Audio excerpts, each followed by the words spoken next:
Hello and welcome to the Minimum Competence episode for Friday, February 2nd, 2024. I'm your host for today, Andrew Leahy, a tax and technology attorney from New Jersey.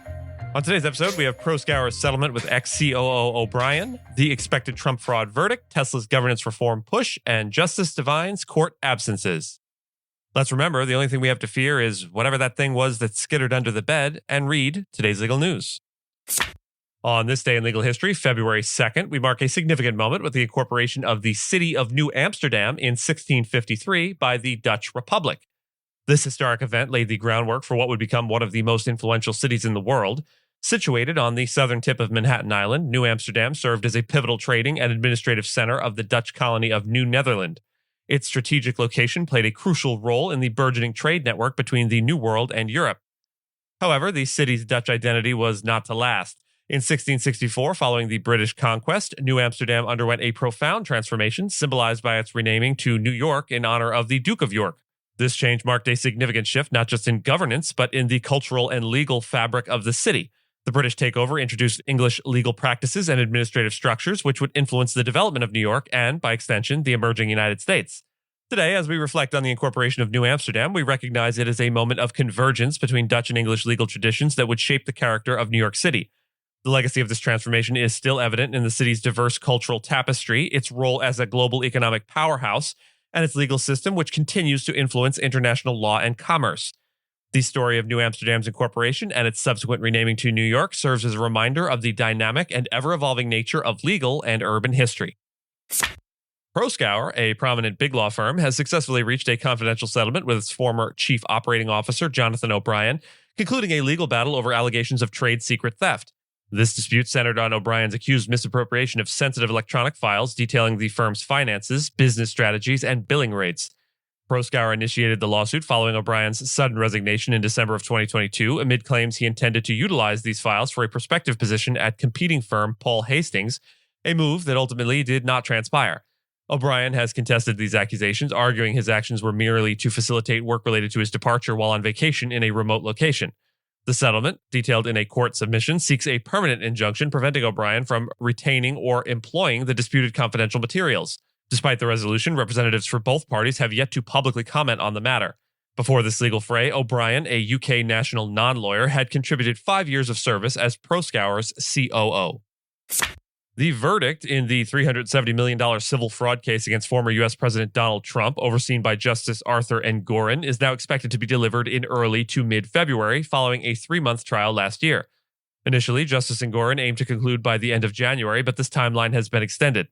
The lawsuit, filed by the New York Attorney General Letitia James, accuses Trump and his family businesses of inflating his net worth by up to $3.6 billion annually over 10 years to obtain favorable loan conditions. Trump has rebutted these claims, denouncing the lawsuit as a politically motivated attack by James, a Democrat.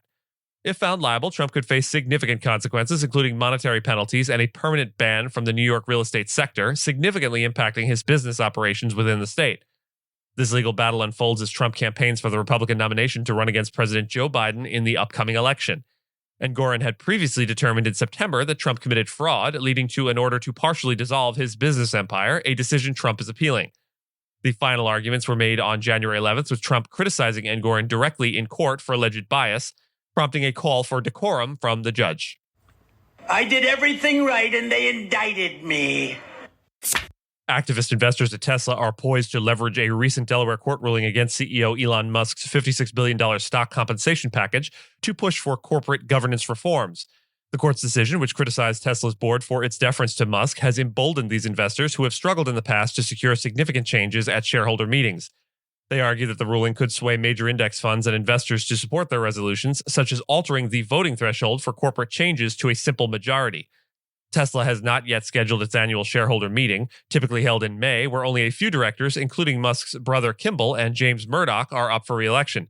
Both directors previously faced opposition from proxy advisors over concerns related to executive compensation, and activist investors expect advisory firms like ISS and Glass Lewis to bolster their case against Tesla's board this year.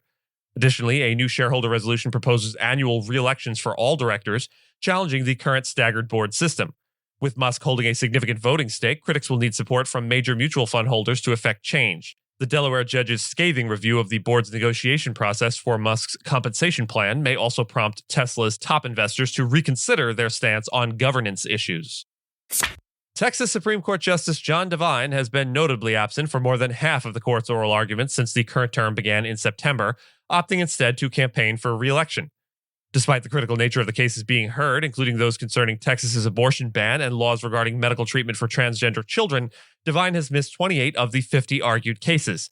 His absence from these proceedings, while not violating the state's elections code, has sparked debate about his ability to fulfill his judicial responsibilities. Devine, who is running for a third term and faces a primary challenge, defends his campaign activities as part of his duties, asserting that he remains informed by reviewing case briefs and watching archived video of the proceedings he misses. However, this approach prevents him from directly questioning lawyers during arguments, potentially impacting his grasp of complex legal issues. Critics, including his primary opponent, Justice Brian Walker, argue that Devine's priorities may not align with the Judicial Code of Conduct, which emphasizes the precedence of judicial duties over all other activities. Despite the controversy, Devine's campaign has been financially successful, raising significant funds and outpacing his opponent in the lead up to the primary. This situation underscores the tension between the demands of electoral politics and the expectations of judicial office, highlighting the unique challenges faced by elected judges in balancing these roles. And with that, I thank you so much for listening to Minimum Competence, your daily news podcast for lawyers. If you're looking for more than Minimum Competence, links to further reading on all the topics touched on today are in the show notes. Reviews go a long way towards helping new listeners to find our show. If you have a moment and can leave a rating or review on your podcast player, we'd sure appreciate it. And if you know someone that might be interested in a story we cover, consider sending them the episode. But remember, nothing here should be construed as legal advice because it is certainly not that. Minimum Competence is available at minimumcomp.com and wherever you get your finely crafted podcasts. If you haven't checked out the website in a while, give it a look. There are complete transcripts and resources for each episode and its corresponding segments, as well as an opportunity to receive new episodes in email, newsletter form. We'll see you back here on Monday, and until then, note, our intention is to start closing out the week of shows with a musical piece to feature. That will make these Friday episodes seem especially long. I promise I won't be talking for all of it. We hope you'll stick it out and enjoy the featured piece, but if music, specifically classical music, isn't your bag, we get it. Our mouth sounds unrelated to the week's closing music end here. This week's closing music features the vibrant Allegro from Felix Mendelssohn Bartholdy's Violin Concerto in E minor, a masterpiece that has captivated audiences and performers alike with its lyrical beauty and innovative structure. It was Mendelssohn's final concerto before his untimely death due to illness at the age of 38.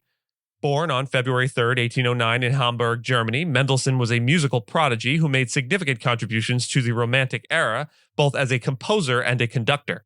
This weekend marks the anniversary of his birth, and if he were alive today, Mendelssohn would be very old and be celebrating his 215th birthday. His Violin Concerto, premiered in 1845, stands as one of the most important and beloved works in the violin repertoire, admired for its emotional depth and technical brilliance. Mendelssohn's ability to blend classical forms with the expressive power of the Romantic era is exemplified in this concerto, particularly in the seamless flow from the first movement into the second, a departure from traditional concerto form that was innovative at the time. This recording, a testament to Mendelssohn's enduring legacy, is made available through the generosity of the University of Chicago Orchestra under a Creative Commons license, allowing us to appreciate and share the genius of Mendelssohn's compositions. As we listen to the Allegro from his Violin Concerto, we highlight not only Mendelssohn's contribution to music, but also the spirit of innovation and expression that defines the Romantic era. If you're looking for more Mendelssohn, and who amongst us is not, I highly recommend the performance by Ray Chen, available on YouTube and linked in the show notes. Without further ado, the University of Chicago Orchestra performing Felix Mendelssohn Bartholdy's Violin Concerto in E minor.